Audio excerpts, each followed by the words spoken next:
Hello అందరికీ welcome back to అంచూస్ world. ఈరోజు మన ఛానల్లో నేను చూపించబోతున్న రెసిపీ ఏంటంటే ఒకేసారి రైస్ కుక్ చేసుకొని 3 డిఫరెంట్ టైప్స్ ఆఫ్ రెసిపీస్ చేసేసుకోవచ్చండి. అది ఏంటంటే పులిహోర, చిత్రాన్నం అండ్ దద్దోజనం అండి. ఎలా చేసుకోవాలో చూపిస్తున్నాను, చూసేయండి. డిస్క్రిప్షన్లో లింక్ ఇచ్చాను, వెళ్ళి ఒకసారి చెక్అవుట్ చేసేసేయండి.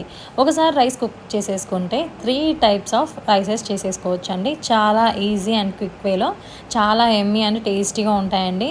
ఎలా చేయాలో డీటెయిల్డ్గా నేను వీడియోస్లో ఎక్స్ప్లెయిన్ చేశాను, వెళ్ళి ఒకసారి చెక్అవుట్ చేసేయండి. ఈ వరలక్ష్మి వ్రతంకి అమ్మవారికి ఈ 3 డిఫరెంట్ టైప్స్ ఆఫ్ నైవేద్యాలని సమర్పిస్తే చాలా మంచిదండి. చాలా ఈజీగా లెమన్ రైస్ని, పులిహోరని, దద్దోజనంని చేసే ఫుల్ డీటెయిల్గా ఇచ్చేసాను. ఒకసారి వెళ్ళి చెక్ చేసేయండి. మరిన్ని వీడియోస్ కోసం subscribe to my channel for more updates. Thanks for watching my videos. Subscribe to my channel for more updates.